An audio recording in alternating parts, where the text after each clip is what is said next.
Здравствуйте, дорогие друзья! Рады вас видеть на канале Фактограф. Сегодня мы отправимся в увлекательное путешествие по миру мифов и легенд, где реальность переплетается с фантазией. Задумывались ли вы когда-нибудь, что некоторые мифические существа, о которых мы слышали с детства, могут оказаться не просто плодом воображения, а реальными существами, которые когда-то обитали на нашей планете или даже живут сейчас? Да, возможно, их внешность и характер были приукрашены и преувеличены, однако они все же оказались реальными. От магических единорогов до устрашающих кракенов и грифонов. Многие из этих созданий вдохновляли и пугали людей на протяжении веков. Да что там говорить, если даже гориллы жирафов в свое время считали мифическими. Хотите узнать почему? Тогда оставайтесь с нами, впереди нас ждут удивительные открытия. Но перед этим не забудьте подписаться на наш канал и нажать на колокольчик, чтобы не пропустить новые видео.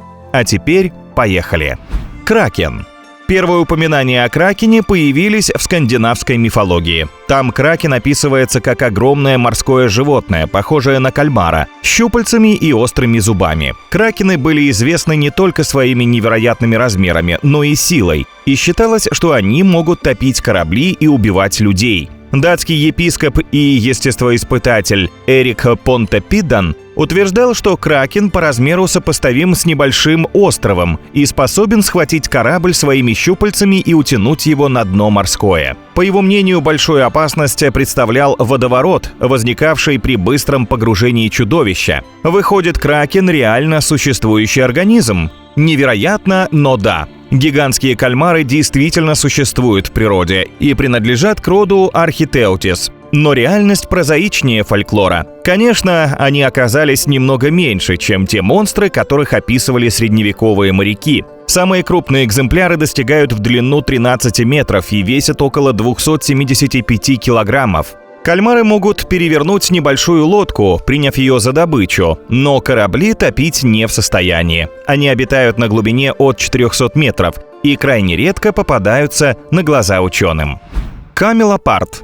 Часто можно встретить в интернете древний анекдот о том, что когда европейцы впервые увидели живого жирафа, то приняли его за гибрид верблюда и леопарда. Это, конечно, всего лишь старая шутка, однако и в реальной жизни с жирафом связано множество запутанных историй. Начнем с того, что в средневековой Европе жирафа считали мифическим существом и называли камелопардом. Да, в 19 веке европейцы считали жирафа выдумкой, в то время как древние римляне использовали жирафов в боях в Колизее, в Европе жирафов не видели до 1827 года. Древнеримские авторы описывали камелопарда как длинношеее животное с длинными передними и более короткими задними ногами, телосложением напоминающее верблюда, а пятнами леопарда. Камелопард славился необыкновенной силой и свирепостью. В геральдике это животное символизировало отвагу и рвение. Камелопардов считали мифическими животными, как единорогов и грифонов. Они вызвали настоящую сенсацию, когда летом 1827 года в город Париж, столицу Франции, был доставлен жираф. Подарок королю Карлу X из Египта. Экзотическое животное, поселенное в ботаническом саду, вызвало невиданный ажиотаж. Первые дни на него пришло посмотреть более 100 тысяч человек, что составляло в то время примерно 1/8 часть населения Парижа. Грифон. В мире мифов и легенд немного найдется существ, столь же харизматичных, как грифоны. Эти крылатые химеры с телом льва и головой орла будоражили воображение людей с древних времен. Грифоны символизировали силу, защиту и божественную мудрость. Лев как царь зверей и орел как царь птиц вместе создавали образ существа, обладающего неимоверной мощью и духовным величием. Грифоны оказали значительное влияние на мировую культуру. В эпоху Возрождения они часто изображались в произведениях искусства. Леонардо да Винчи, например, включал грифонов в свои зарисовки, подчеркивая их мистическую природу. Да и в современном мире грифоны продолжают вдохновлять художников, писателей и кинематографистов. Они появляются в фэнтезийных книгах, фильмах и играх. Вспомните того же Гарри Поттера. Но что, если за фантастическим образом скрывается нечто более приземленное? Происхождение грифонов может быть связано с окаменелыми останками протоцератопса, динозавра, найденного в пустыне Гоби. Это были динозавры с клювами и роговыми воротниками. Их тела были очень похожи на гибрид птицы и животного, а крылья и допридумать можно. В конце концов, с ними эти существа смотрелись бы куда эпичнее. Такая очень правдоподобная гипотеза была впервые предложенная фольклористом Эдриан Майер и быстро захватила умы публики. Джекалоп. Джекалоп или рогатый заяц кажется очень интересным зверем. Выглядит он как крупный заяц с рогами антилопы. Отсюда и название – комбинация английских слов «джек-рэббит» – заяц и «антилоп» – антилопа. Это животное фигурирует в различных фольклорных, литературных и журналистских источниках в качестве мистификации или метафоры. Говорят, что джекалопы водятся почти на всей территории Дикого Запада Соединенных Штатов. Они были очень популярны в Америке 20 века. Это поистине мифическое существо прославил таксидермист, то есть специалист по изготовлению экспонатных чучел животных, Дуглас Херрик, который в 1932 году в шутку создал голову кролика с рогами. Также рогатые зайцы присутствовали и в европейской мифологии. Описания и рисунки похожих зверей можно найти в различных энциклопедиях и научных изданиях с 16 по 18 век. Причем ученые считали, что подобные звери действительно существуют как отдельный вид. Однако на самом деле рогатые зайцы оказались зайцами с вирусом папилломы Шоупа. Эта болезнь влечет за собой появление роговидных шишек по всему телу инфицированных кроликов. Горилла.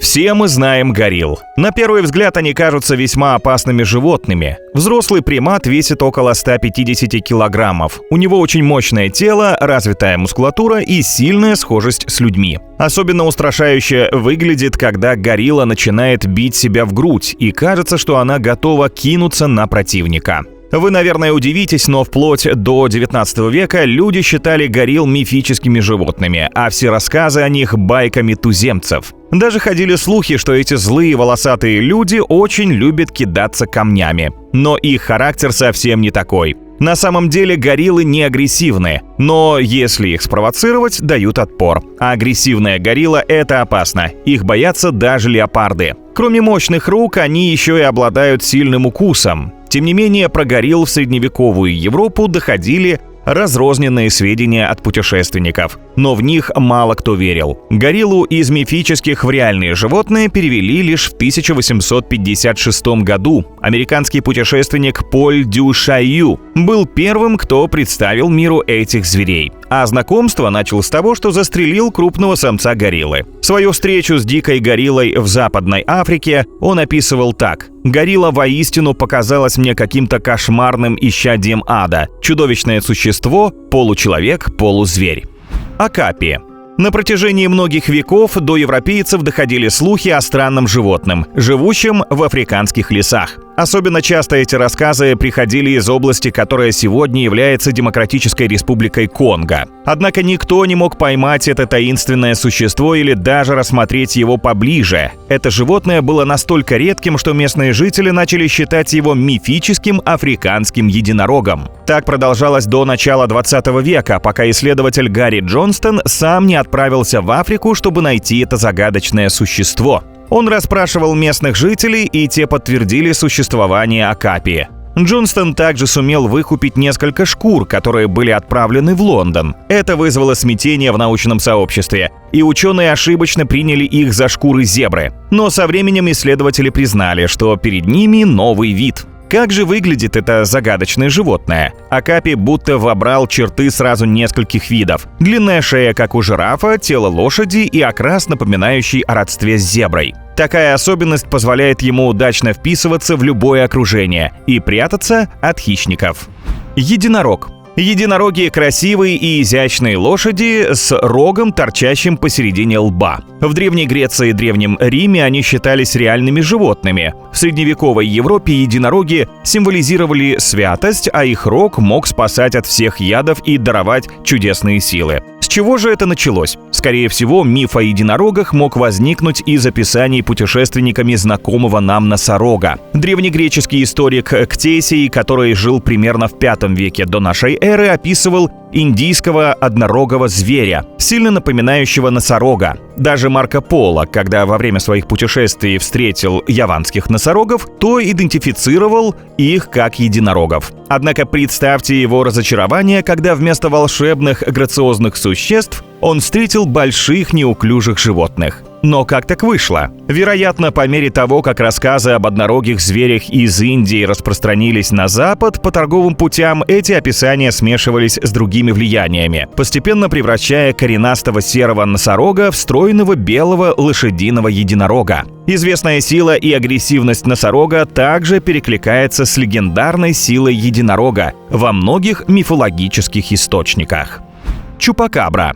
Чупакабра – неуловимое мифическое создание, которое промышляет убийством домашнего скота и высасыванием у него крови. Термин «чупакабра» буквально переводится с испанского как «тот, кто сосет кровь коз». Существо впервые попало в поле зрения общественности в 1995 году. Тогда в Пуэрто-Рико начали находить обескровленных коз. С тех пор легенда разрослась до огромных масштабов. Кровожадный монстр десятилетиями пугал фермеров в Латинской Америке и США. Да что там говорить, в начале нулевых в Европе, Азии и даже Австралии на слуху было много историй о чупакабре. Описания внешности этого существа различались. То его часто изображали как рептилию с шипами на спине, то как жуткую облезлую собаку. Затем в руках исследователей оказались туши предполагаемых чупакабр. После проведения ДНК-тестов останков, приписываемых чупакабрам, выяснилось, что это были обычные животные – койоты, еноты, лисы или волки, страдающие от саркоптической чесотки – паразитарного заболевания тяжелой формы.